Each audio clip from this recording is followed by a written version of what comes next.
যীশু খ্রিস্টের মিষ্টি মধুর নামে আপনাদের জয় যিশু।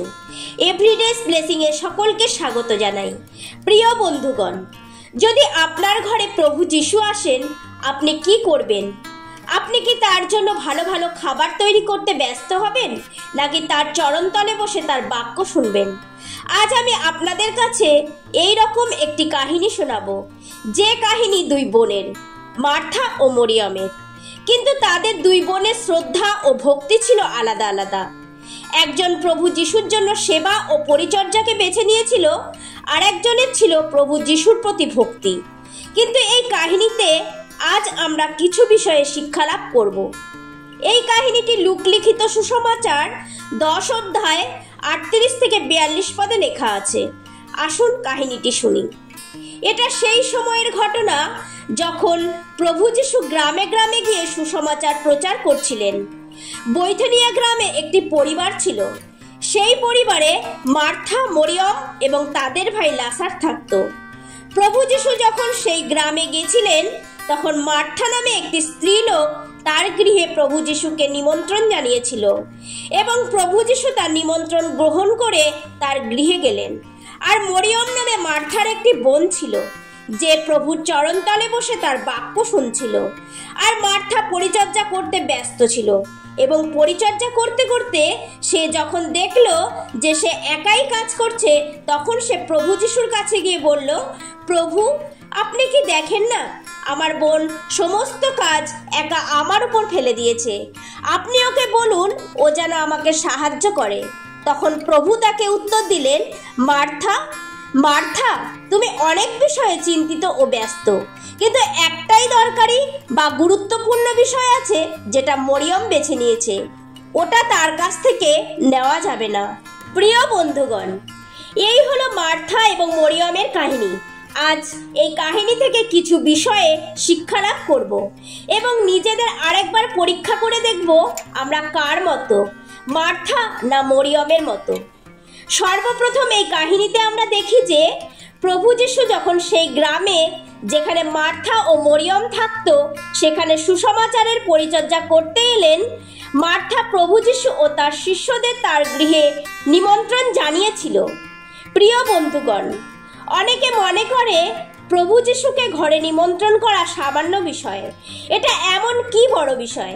এই কারণে আমি আপনাদের জানাতে চাই, প্রিয় বন্ধুগণ, প্রভু যিশুর থাকার জন্য কোনো নিশ্চিত ঘর বা ঠিকানা ছিল না।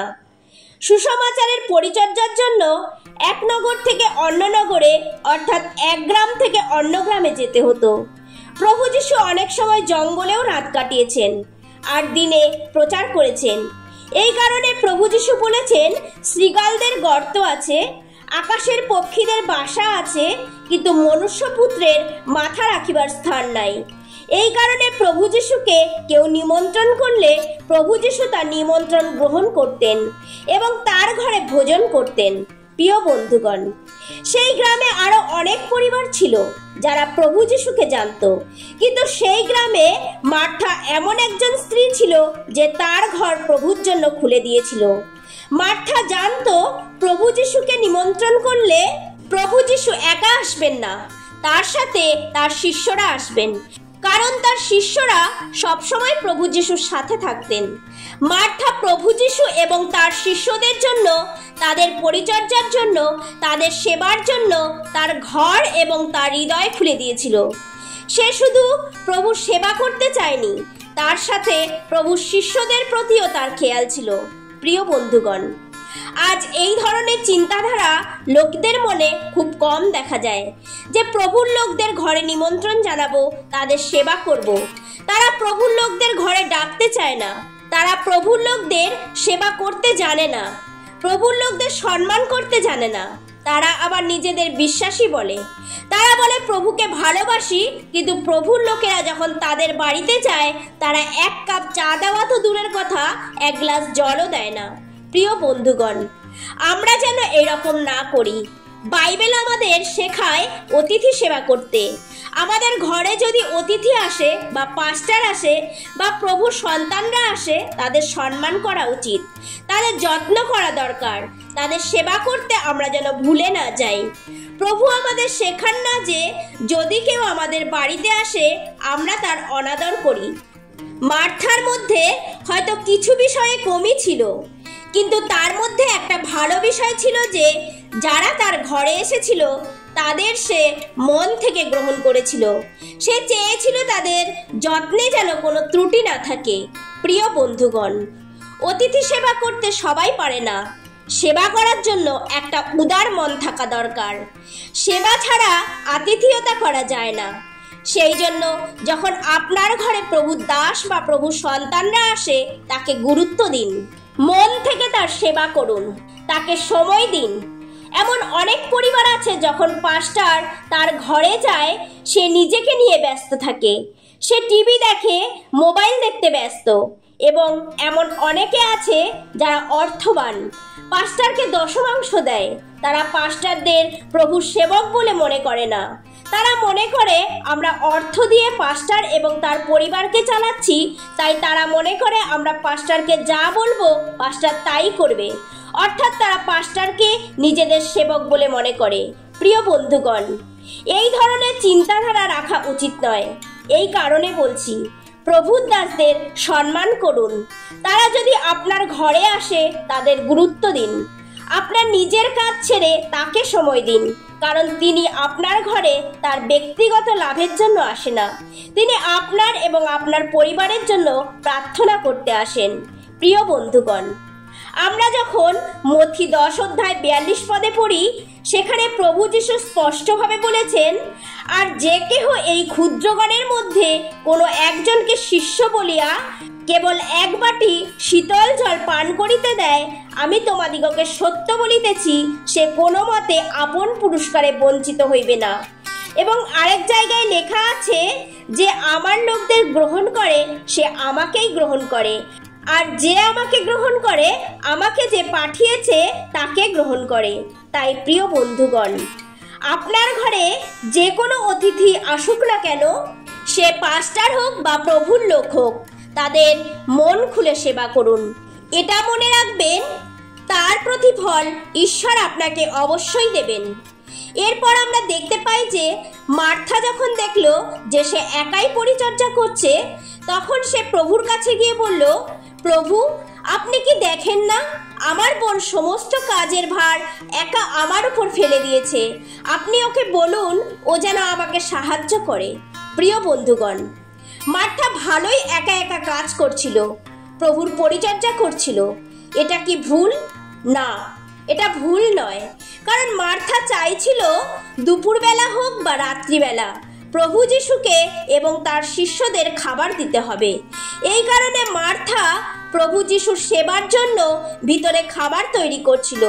কিন্তু সমস্যা হলো, মার্থা প্রভুর সেবা করতে করতে হাঁপিয়ে উঠেছিল, তার লক্ষ্য থেকে সে সরে গিয়েছিল।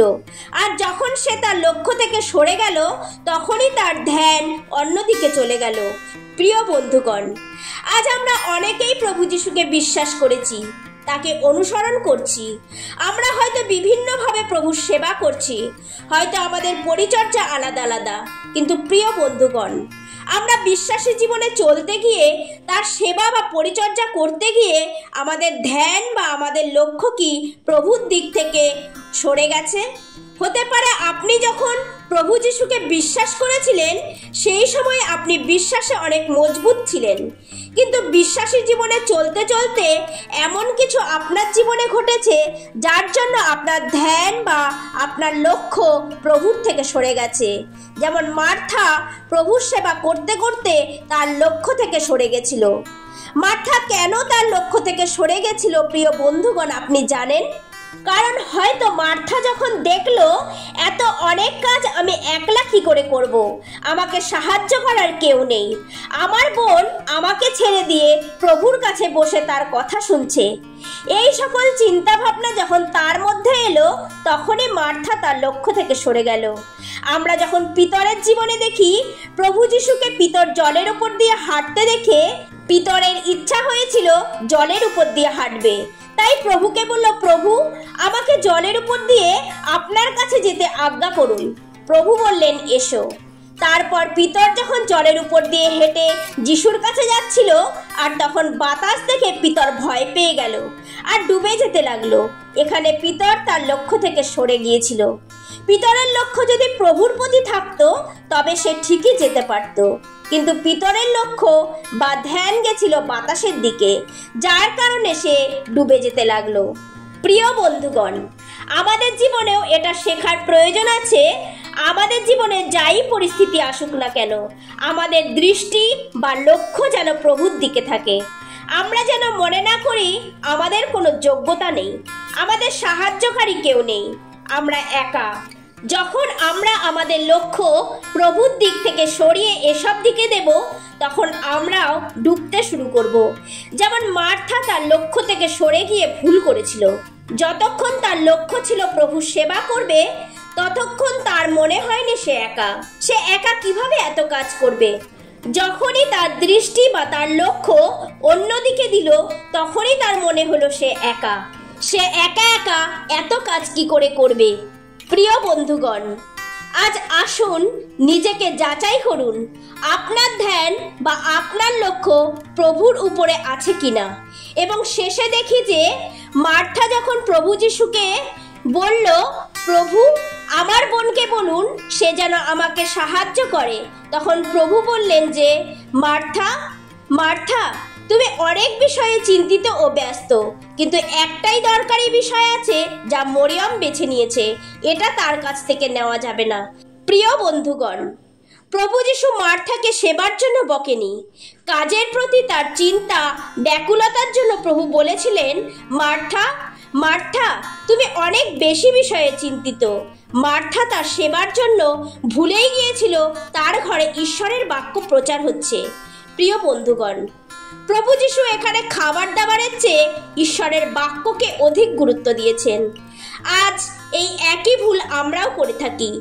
অনেক বিশ্বাসীরা আছে, যখন তার ঘরে প্রার্থনা থাকে, প্রভুর লোকেরা আসে, তারা খাবার তৈরি করতে ব্যস্ত হয়ে পড়ে, ঈশ্বরের বাক্যের দিকে ধ্যান দেয় না। তারা রান্নাবান্নার দিকে মনোযোগ দেয়, ভালো ভালো খাবার তৈরি করতে ব্যস্ত থাকে। কিন্তু প্রিয় বন্ধুগণ, আমরা জানি যে ঈশ্বরের লোকদের সেবা করা দরকার, কিন্তু একই সঙ্গে মনে রাখতে হবে সবচেয়ে গুরুত্বপূর্ণ হলো ঈশ্বরের বাক্য, যেটা মরিয়ম বেছে নিয়েছিল। আর প্রভু যিশু মার্থাকে এটাই বোঝাতে চেয়েছিলেন। মার্থা হয়তো ভোজবাড়ির মতো আয়োজন করছিল। এখানে মার্থার উচিত ছিল প্রভু যিশু আসার আগে তার বোনকে নিয়ে সবকিছু তৈরি করে রাখা। তাহলে মার্থা নিজেও প্রভু যিশুর কাছে বসে তার বাক্য শুনতে পারত। যখন প্রভু যিশু বাক্য প্রচার করছেন, মার্থা তখনও রান্নাবান্নার দিকে ব্যস্ত। প্রিয় বন্ধুগণ, আমরা যেন একই রূপে রান্নাবান্না, খাওয়া দাওয়া এবং অন্যান্য বিষয়ের চেয়ে ঈশ্বরের বাক্যকে গুরুত্ব দিই। এটাই হলো সবচেয়ে দরকারি বিষয় যা মরিয়ম বেছে নিয়েছিল। আপনার বাড়িতে যদি ঈশ্বরের দাস বা ঈশ্বরের লোকেরা আসে, তার জন্য আগে থেকেই সমস্ত ব্যবস্থা করে রাখুন। ভোজবাড়ির মতো আয়োজন করার দরকার নেই, সামান্য আয়োজন করুন। কারণ আপনাকে মনে রাখতে হবে সবথেকে প্রয়োজনীয় বিষয় হলো ঈশ্বরের বাক্য, আর সেটা যেন মিস না হয়। এই বাক্যে ঈশ্বর আপনাকে আশীর্বাদ করুন। আসুন প্রার্থনা করি। হে স্বর্গের জীবন্ত পিতা, তোমায় ধন্যবাদ আজকের দিনের জন্য। পিতা, আজ আমরা যা শিখেছি যেন মার্থার মতো অতিথি সেবা করতে পারি। আমাদের সম্পূর্ণ ধ্যান যেন তোমার দিকে থাকে এবং তোমার বাক্যকে যেন সর্বপ্রথম গুরুত্ব দিতে পারি মরিয়মের মতো। এই প্রার্থনা পিতা তোমার পুত্র প্রভু যীশু খ্রিস্টের নামে চাই। আমেন।